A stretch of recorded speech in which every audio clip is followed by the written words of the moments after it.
은혜로운 찬양을 감사합니다. 우리 한 해 동안 성실하게 섬겨오신 미카엘 성가대 여러분이 새해에도 충성을 다하실 수 있도록 감사하는 박수 한번 하겠습니다. 감사합니다.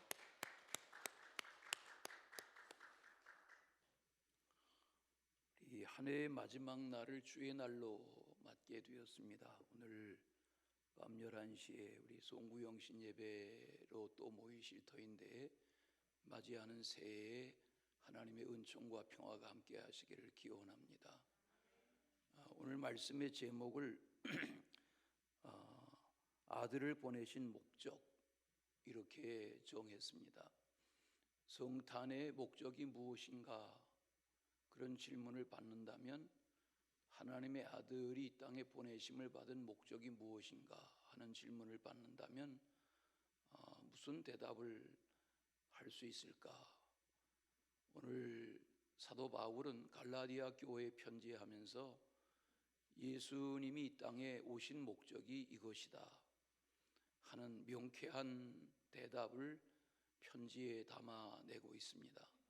당시의 갈라디아 교회의 위험은 할례를 받지 않고도 구원받을 수 있느냐, 율법을 준행하지 않고 구원받을 수 있느냐, 이런 문제로 인해서 설왕설래하던 그런 때에 신앙의 갈피를 바르게 잡아주기 위해서 이것이 주님이 원하시는 바다, 이것이 주님을 믿는 길이다 하는 내용을 말씀한 그런 내용을 오늘 말씀에서 접합니다.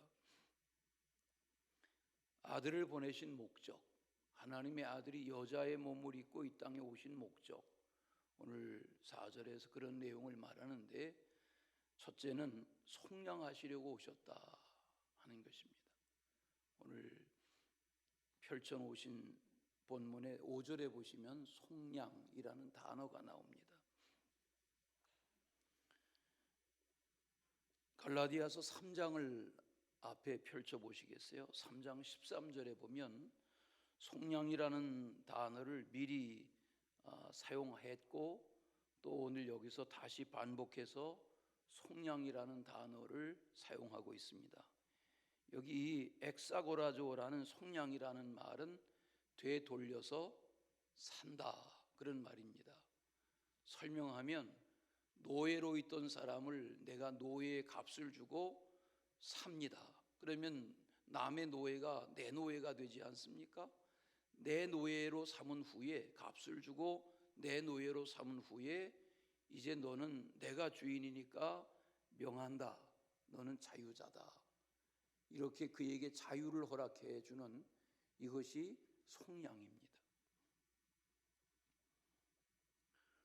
인간은 억압받는 존재로 태어난 것이 아닙니다.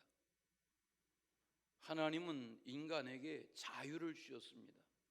생각하는 자유, 앉고 서는 자유, 출입하는 자유, 우리의 모든 삶의 생명을 가지고 있는 동안에 우리의 모든 삶의 영역에 하나님은 자유를 선물로 부여해 주셨습니다.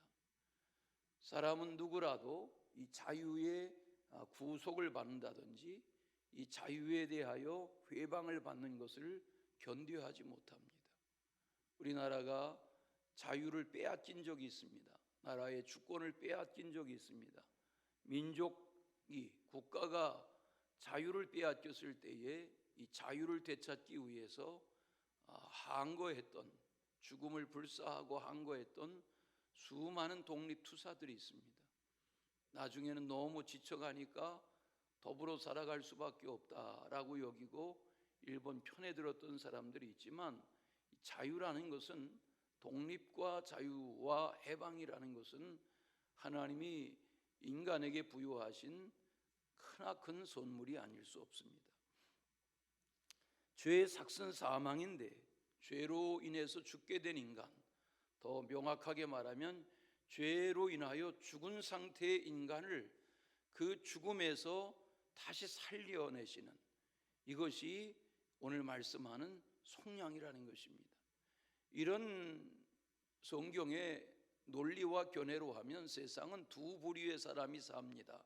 다 살아서 움직이지만 속량을 받은 사람과 속량을 받지 못한 사람, 이렇게 두 부류의 사람이 세상에는 삽니다. 웬만한 사람이면 요한복음 3장 16절을 다 외웁니다. 다 같이 요한복음 3장 16절. 하나님이 세상을 이처럼 사랑하사 독생자를 주셨으니 이는 저를 믿는 자마다 멸망치 않고 영생하게 하려 하심이라. 우리는 이 말씀을 다 압니다. 모르는 사람 거의 없습니다. 이 말씀은 하나님이 세상을, 하나님이 나를, 하나님이 인간을 이처럼 사랑하사, 이처럼이라는 것이 성탄입니다. 하나님이 아들의 몸을 이 땅에 사람의 몸으로 보내실 만큼, 그런 결정을 하시리만큼 사랑하셔서 독생자 하나밖에 없는 아들을 이 땅에 보내시고 그가 십자가에 죽도록 내어주심으로 우리를 멸망에서 영생하게 하시는 구원의 길로 인도하신 것이 하나님의 구속, 오늘 말씀의 표현대로 속량의 은혜입니다. 그러므로 하나님은 우리를 속량하시려고, 죄에서 자유케 하시려고 하나님의 아들을 이 땅에 보내신 것입니다. 우리나라에만도 얼마나 많은 죄수들이 있습니다. 갇혀 지내는 이들이 많습니다.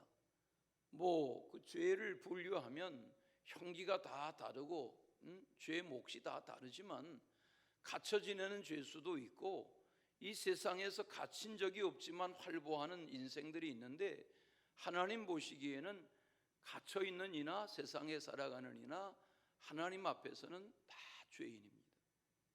우리는 이 죄의 문제를 해결받지 않고는 속량의 은혜를 누릴 수가 없습니다.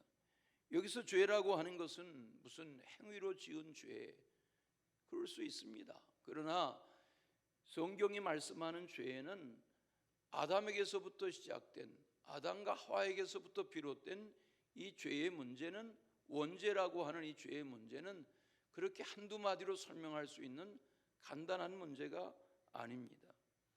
예수님은 죄 없으신 하나님의 아들로 이 땅에 오셔서 인간의 죄를 해결하시려고 오신 것입니다. 이것이 하나님의 아들이 이 땅에 보냄을 받은 목적 중에 제1조입니다. 속량하시려고 오셨다, 죄를 사하시고 자유케 하시려고 오셨다 하는 것입니다. 예수님이 십자가에서 죽으시기 전에 하신 7마디 말씀, 가상칠언이라고 하는 그 말씀 중에 마지막 예수님의 운명 직전에 하신 말씀은 다 이루었다라는 고백입니다. 그 다 이루었다라는 말이 오늘 이 말씀의 속량이라는 같은 뜻을 가진 표현입니다. 다 이루었다라는 말은 다 해결했다, 다 치루었다, 다 갚았다. 오늘 말씀으로 말하면 다 속량하였다, 온전히 속량하였다 하는 말입니다.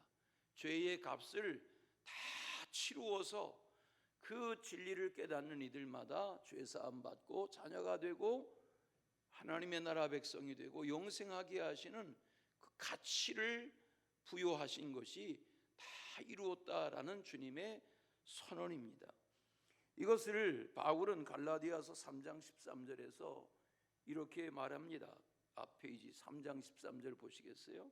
그리스도께서 우리를 위하여 저주를 받은 바 되사, 여기서 저주를 받았다는 말은 예수님이 십자가에 죽으시는 것을 이렇게 표현한 것입니다. 왜냐하면 고대의 십자가 처형은 사형 언도를 받은 사람들을 사형 처분하는 그런 방법이 십자가 처형이었기 때문에 십자가에 매어 달린다는 것은 저주받는 것입니다.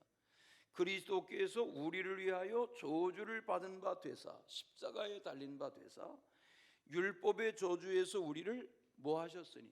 속량하셨으니 기록된 바 나무에 달린 자마다 저주 아래 있는 자라 하였습니다. 네, 나무에 달리는 자는 다 저주받은 자입니다. 십자가 처형은 저주받을 인생입니다. 누구나 그렇게 말했습니다. 그렇게 시인했습니다. 그런데 죄 없는 하나님의 아들이 죄 없는데 십자가에 처형을 당했습니다. 십자가에 못 박으라 하는 함성에 의해서 사형 언도를 받게 되었습니다. 그러나 예수님은 그 저주의 십자가에서 죽임을 당하셨지만 인간의 저주의 문제를, 죄의 문제를 단번에 해결하신 그 길을 가신 것입니다. 예수님의 십자가의 죽으심은 우리의 모든 죄를 짊어지고 가신, 우리가 영문 밖으로 십자가를 지고 가신 예수님을 말하는데, 그 주님의 십자가 죽으심에 그 은혜가 있습니다. 세례 요한이 요한복음 1장 29절에 보면 세례 요한이 자기 앞에 다가오시는 예수님을 보고 보라 하나님의 어린 양이로다 이렇게 소개합니다. 맞습니다. 세례 요한이 예수님을 나사렛 예수라 이렇게 소개하지 않고 저기 오는 저분은 하나님의 어린 양이시다 하고 소개한 것은 심오한 성경적인 신학적인 표현입니다. 예수님은 하나님의 어린 양이세요. 우리가 무슨 부활절 칸타타나 이런 거 부를 때 찬양의 가사 중에 하나님의 어린 양을 찬양하지 않습니까? 하나님의 어린 양을 찬양하는 세상 죄 지고 가는 이렇게 부르잖아요. 주님은 세상 죄를 지고 가신 하나님의 어린 양이시란 말이에요. 성탄은 세상 죄를 지고 가시려고 이 땅에 오신 하나님의 아들의 탄생을 기념하는 그런 때입니다. 아시죠? 예수님이 12월 25일 날 태어나지 아니하신 건 아시죠? 하도 당시의 사람들이 태양을 숭배하니까, 태양을 신으로 숭배하니까 태양절이 12월 25일인데 태양절을 가져다가 태양을 우상으로 숭배하면 안 돼. 이 땅에 우상을 척결하신 하나님의 아들이 누구신지를 깨달아야 돼. 이렇게 해서 제정된 것이 12월 25일이라고 그럽니다. 하나님의 아들이 12월 24일에 나셨느냐 26일에 나셨느냐 언제이냐 보다 중요한 것은 하나님의 아들이 이 땅에 육신의 몸을 입고 오셨다는 것입니다. 이 성탄의 의미를 잘 깨닫는 주인공 되시기를 바랍니다. 이 성탄의 진리는, 하나님의 아들이 우리에게 속량하러 오신 성탄의 진리는 깨닫고 보면 하늘보다 높고 바다보다 깊은 것입니다. 어제 저녁에 입관 예배를 드렸는데 거기 입관하는 장소에도, 입관실에도 친인척들이, 형제들이 많이 들어오셔서 다 애도하고 그러시는데, 입관 예배가 끝났는데 거기 복도에서 한 70대 중반쯤 되는 부인이 아들하고 저한테 정중하게 인사를 하면서 이 고인이 예수를 믿도록 오래도록 기도해 왔는데 예수를 영접하지 않아서 안타까웠는데 오늘 입관 예배에 와서 보니까 저가 주님을 영접하고 돌아가신 사실을 알고 너무나 놀라웠습니다. 그래서 누구시냐 그랬더니 저는 수십 년 지기 이웃으로 지내왔는데, 형제처럼 지내왔는데 예수 모르고 예수 믿지 않고 하는 것이 늘 마음 아팠는데 이렇게 예수님을 영접하고 하나님의 자녀가 되게 된 것 생각하니까 하나님의 섭리가 있으시다 싶어서 너무 감사하다고 그러면서 정중하게 인사하시는 낯설은 분을 만나보았습니다. 우리가 세상에서 받는 복 중에 최고의 복은 속량의 복입니다. 아멘. 우리가 이런저런 복을 바라고 남을 부러워하기도 하고 하지만 복 중에 최고의 복은 하나님의 자녀가 되고 십자가의 진리를 깨닫고 속량의 은총을 입는 것이 최고의 복입니다. 이런 은혜가 오늘도 그런 전도의 찬양을 성가대가 불러주셨는데, 우리가 찬양도 좋고 다 좋지만 이 진리를 깨닫고 나면 안타까워져야죠. 내 주변에 믿지 않는 부모, 형제, 자매들에 대해서 안타까운 마음을 가지고 복음을 전하고자 하는 그런 은혜가 있어야 할 줄로 믿습니다. 오늘 저렇게 학생들 와서 예배하는데 어제 이 눈길 잠깐 걸으면서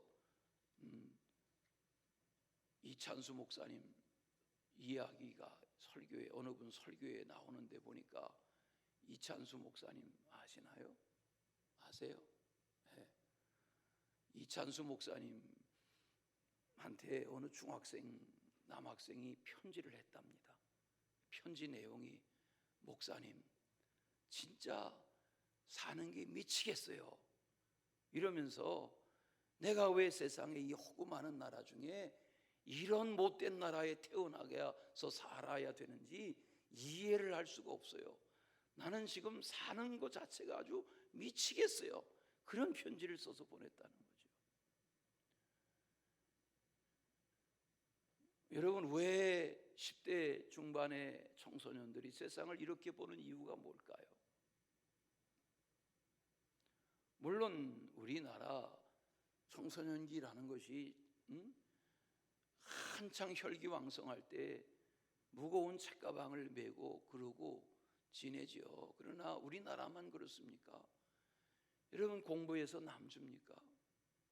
10대 때 노는 거 좋지만 10대 때를 잘못 보내면 나중 인생이 어떻게 됩니까? 저희 증조 할아버지는 늘 저희들한테 어려서 3년은 늙어 30년이다 그러고 가르치신 기억이 나는데, 중학교 고등학교 때 누가 캠핑 다니고 놀러 다닐 줄 몰라서 안 다닙니까? 이 때를 잘 자기의 분수를 알아서 자기의 재주, 실력, 은사, 역량, 기량을 잘 갈고 닦으며 믿음으로 살아야 하나님이 속량받은 하나님의 일꾼으로 세워주실 줄로 믿습니다. 두 번째는 아들의 명분을 얻게 하시려고 하나님의 아들을 이 땅에 보내셨다 그랬습니다. 여기 성경원을 펼쳐가지고 계시면 밑줄 쳐보시겠어요? 아들의 명분. 아들의 명분. 아들의 명분이 뭔가? 영어 성경에 보니까 adoption to sonship 그랬습니다. adoption이라는 말은 입양한다는 말입니다. 하나님은 하나님의 자녀가 아닌, 하나님의 아들, 딸이 아닌 우리를 하나님의 자녀로 입양하셨단 말입니다. 양자로 입양하셨단 말입니다. 이게 아들의 명분입니다. 우리는 마귀의 진노의 자식이었는데 하나님이 우리를 핏값으로 구속하셔서 하나님의 양자가 되게 하셨다는 말입니다. 이것이 아들의 명분을 주신 것입니다. 50년 전인 1974년, 49년 전이죠. 정확히 말하면 49년 전인 1974년 3월 1일에 서울의 어느 판자촌에, 가난한 판자촌에 어린아이가 버려졌습니다. 이걸 이웃들이 이 아이를 6개월을 돌보다가 홀터 아동복지회에 연락을 해서 홀터 아동복지회를 통해서 이 여자아이가 프랑스의 양부모에게 입양되어 갔습니다. 원래 한국 이름은 김종숙이라고 등록이 되었습니다. 프랑스에서 부모를 만나서 플레르, 꽃이라는 이름으로 이 딸아이가 사랑을 받고 컸습니다. 양부모는 열과 성의를 다해서 이 딸을 키웠고, 명석하게 공부한 저는 명문대학인 에섹대학의 경영대학을 공부하고 파리 정치대학, 파리 국립행정학교 다 최고의 명문 과정을 거치고 프랑스 감사원에서 경력을 거치고 프랑스와 올랭드 대통령 시절에 2012년에 나라의 장관으로 등용되었습니다. 그의 이름은 플레르 펠르랭이라는 자매입니다. 우리나라에도 10년 전에 40살이 되었을 때 우리나라에 방문한 적이 있습니다. 장관의 신분으로. 그는 부모 없이 버려진 아이였지만 양녀로 입양되었을 때에 오늘 여기 아들의 명분을 받는 것처럼 자녀의 명분이 주어졌을 때 엄마 아빠의 양부모의 사랑을 흠뻑 받고 자라나서 훌륭한 시대적인 인물로 자리매김한 것을 보게 됩니다. 그는 중소기업 디지털 경제부 장관을 거쳐서 프랑스의 문화통신부 장관을 4년 동안 역임했습니다.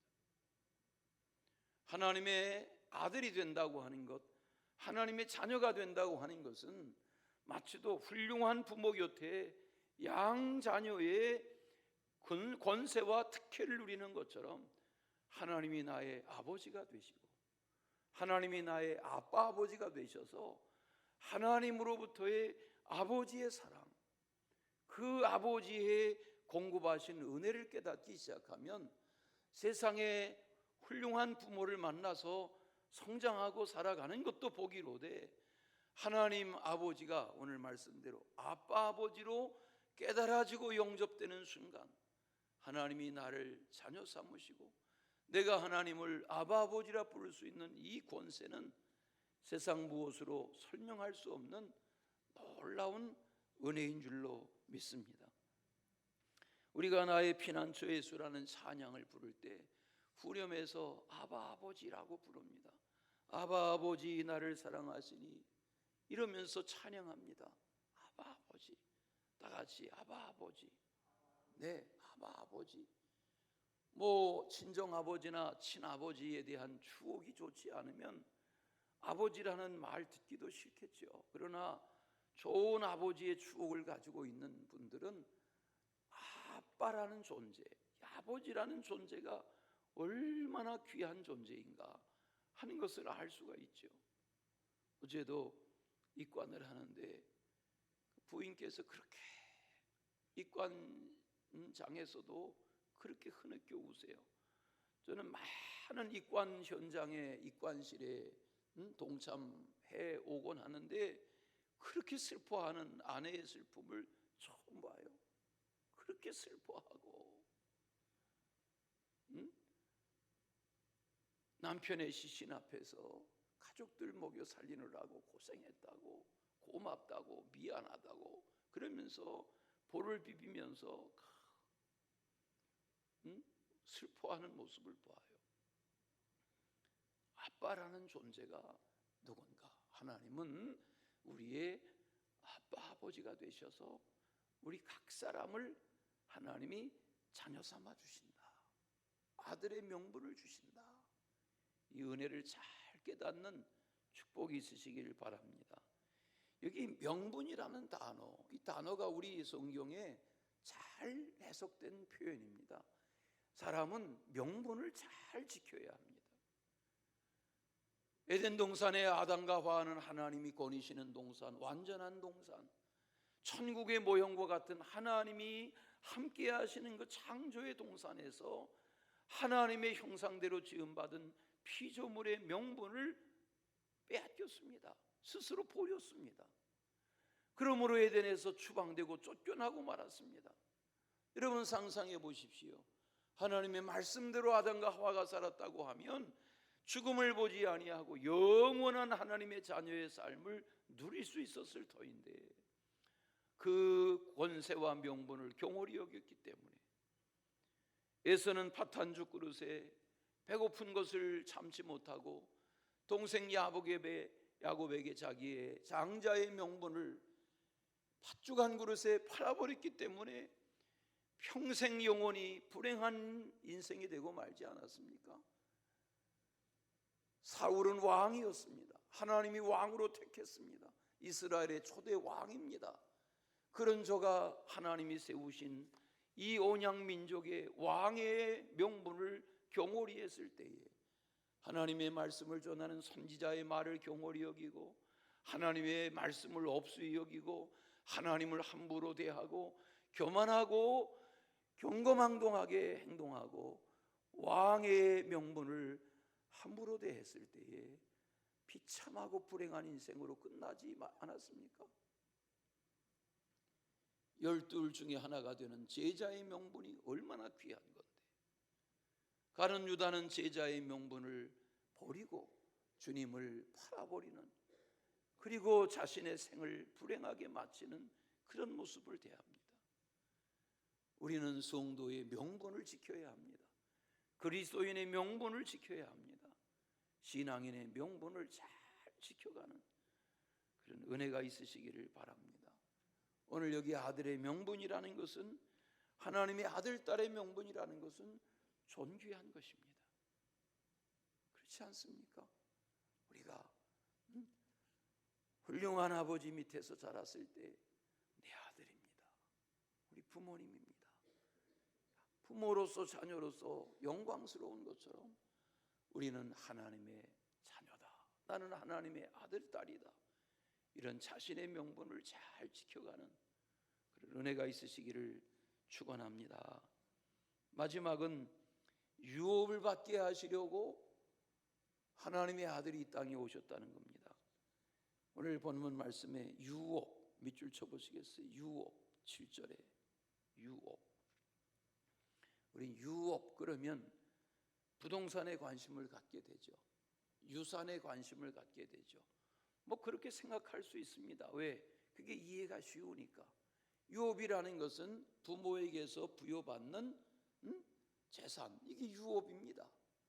뭐 물론 형이상학적인 무형의 유업도 있을 수 있죠. 그러나 유업 그러면 우리는 대개 유산을 생각하니까. 그러나 그런 정도의 차원이 아닙니다. 하나님의 아들, 딸로서 유업을 받아 누리는 것은 하나님의 아들, 딸이 아닌 이들로서는 상상할 수 없는, 범접할 수 없는 세계가 하나님의 아들로서, 하나님의 자녀로서 받아 누리는 유업입니다. 우린 대개 부자는 행복할 것이다, 이렇게 생각하죠. 부자는 행복할 것이다. 그러면 질문해 보겠습니다. 부자는 얼마를 가져야 부자입니까? 여러분 고개를 좀 드십시오. 부자는 얼마를 가져야 부자입니까? 나보다 더 가진 사람이 부자입니까? 누가 부자입니까? 우린 대개 부자는 행복할 것이다, 돈 많은 사람은 행복할 것이다, 뭐 이런 생각을 하는데, 여러분 부유하기 때문에 행복합니까? 그런 공식은 없습니다.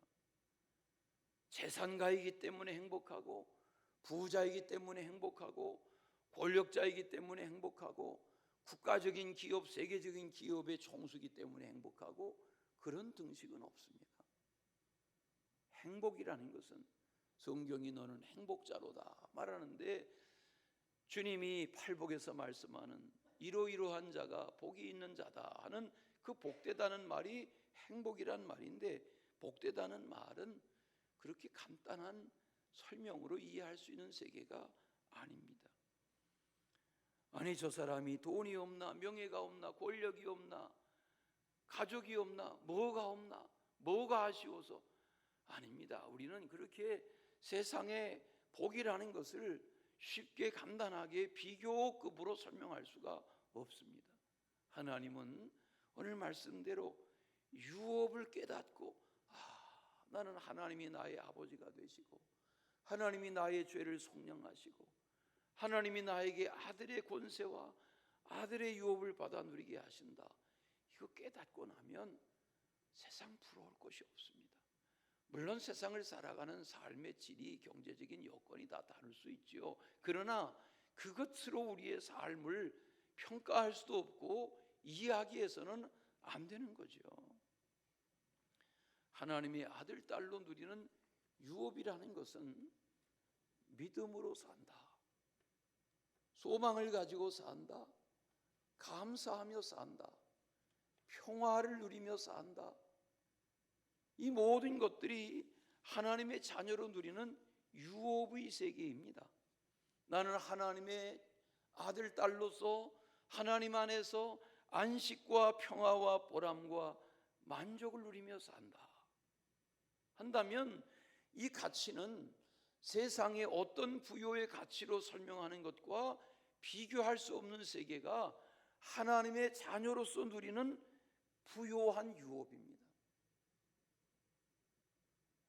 제가 지금 설명을 잘하고 있는지 아무 반응이 없으셔서 너무 조용하신데, 여러분 어떠세요? 유업이라고 그러면은 유업이 뭐예요? 오늘도 이제 송구영신 예배하면 하나님 내년엔 재물 좀 생기게 해주세요, 이렇게 쓰는 분들 계시겠지만 도대체 얼마가 있으면 만족하시겠어요? 네? 재물로 만족하는, 얼마를 가지면 만족하시겠어요?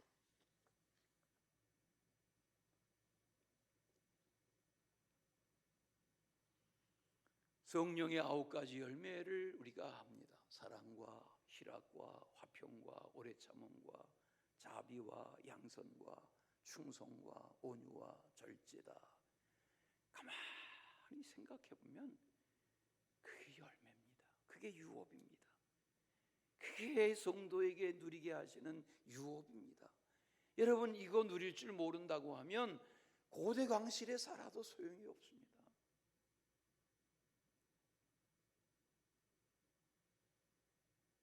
우리나라의 복음성가 원조격인 복음성가가 아마도 내게 강 같은 평화일 겁니다. 그게 우리나라의 복음성가라고 이름 붙여줘서 가스펠송이 불려지기 시작할 때 내게 강 같은 평화, 예수 이름으로 마귀는 쫓기네, 그런 찬양이 불려질 때에 우리 지금 얼마나 수백 수천 곡의 복음성가가 많지만 내게 강 같은 평화라는 찬양을 가만히 생각해 보세요. 내게 강 같은 평화, 내게 바다 같은 사랑, 내게 샘 솟는 기쁨, 내게 태산 같은 믿음, 내게 믿음, 소망, 사랑이 넘친다고 찬양은 하는데 내게 그런 평화와 사랑과 기쁨과 믿음이 어떻게 누려지냐는 거죠. 은혜로운 나날이 되시길 바랍니다. 세상을 너무 비관하거나 비교하거나 탄식하지 마시고 하루하루 살아가는 이 생명의 날들을 진심으로 감사하며, 좀 주변에 또 장례하는 가정 이야기해서 죄송한데 수도권에 화장장이 없어서 청주까지 가야 된다. 그랬더니 어떻게 그래도 또 수소문을 해서 성남 쪽 화장장으로 다녀오게 됐다. 이런 소식을 어젯밤에 들어요. 지난 일주일을 지내면서도 제 주변에 누가 돌아가셨다, 누가 죽었다, 누가 앞서갔다, 이런 이야기를 여러 군데서 들으며 한 주를 지냈습니다. 여러분, 우리가 내년을 소망하고 앞날을 설계하는 거 다 좋죠.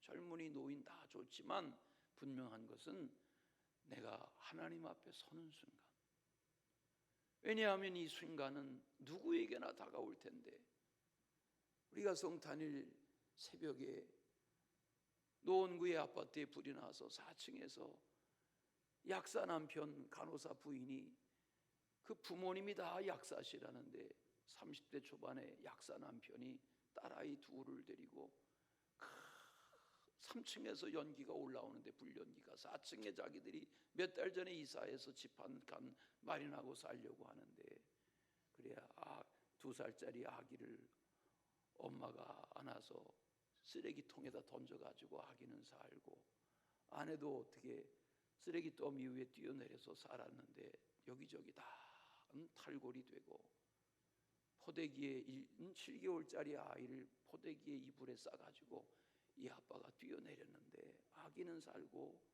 아빠는 세상을 떠난 슬픈 장례식 소식을 듣잖아요. 예수님이 분명히 말씀하세요. 너희가 세상에서 환난을 당하나 담대해야 된다. 내가 세상을 이기었기 때문이다. 오늘 한 해를 보내는 송년주일에 이 말씀의 교훈이 마음에 간직되셔서 나를 속량하신 주님, 나에게 이 자녀의 명분을 주신 주님, 나에게 하나님의 유업을 은혜로 누리게 하시는 주님의 성령의 역사를 의지하고 복음에 합당한 삶을 살아가는 그런 주인공 되시기를 축원합니다. 송명의 자매 아시죠? 나 가진 재물 없으나 하는 송명의 자매가 올해 60살이 됐다고 합니다. 그래서 한복을 곱게 차려입고 지난 6월 달에 주변에 그를 기억하는 이들이 다 찾아가서 축복하고, 그가 몸은 다 그런 뇌성마비로 몸이 뒤틀리고 고통 속에 살아왔지만 60년을 버티고 살아왔어요. 그러면서 거기 김명용 목사님, 연세가 많으신 김명용 목사님 가셔서 예배도 인도하고 그러시는데, 김명용 목사님이 나도 11살 때 부모 잃고 혈혈단신 고아로 내려와서 고아로 자랐지만 하나님의 축복으로 명문대학 나오고 목사가 되고 내가 세계적으로 쓰임받고 한 거 다 하나님의 은혜라고 이러면서 위로하는데, 송명희 자매 나 가진 재물 없지만 이라는 찬양, 우리가 한때 얼마나 그 찬양을 불렀습니까? 그 찬양 가사에 보면 중간에 이런 내용이 나옵니다. 나 남이 못 본 것을 보았고, 나 남이 듣지 못한 음성 들었고, 나 남이 받지 못한 사랑 받았고, 나 남이 모르는 것 깨달았습니다. 이렇게 고백하기 전에 그가 찬송하는 찬양의 가사가 뭐예요? 나 가진 재물 없습니다. 나 가진 지식 없습니다. 나 남과 같은 건강도 없습니다. 나 남에게 있는 것 나는 없은 것이 너무 많습니다. 그렇지만 나는 못 본 것을 보았고, 못 들은 것 들었고, 못 깨달은 것 깨달았고, 남이 가지지 못한 것 내가 가지게 하신 것 감사합니다. 이게 찬양 아닙니까? 남들과 비교해서 자신의 삶을 위축하지 마시고 기계를 펴고 하나님의 사람답게 복음으로 살아가는 은혜의 새해 맞이 되시기를 축원합니다. 사랑의 주 하나님 아버지, 우리를 종과 율법의 억압에서 자유케 하셔서 하나님의 자녀의 권세를 덧입혀 주시고 하나님의 아들 딸의 명분을 깨달아 주의 복음의 유업을 누리는 하나님의 자녀 삼아주신 것 감사합니다. 이 복음 내게서 주저주저하지 아니하고 전파될 수 있도록 저희들을 사용하시며 인도하여 주시옵소서. 예수 그리스도의 이름으로 기도하옵나이다. 아멘.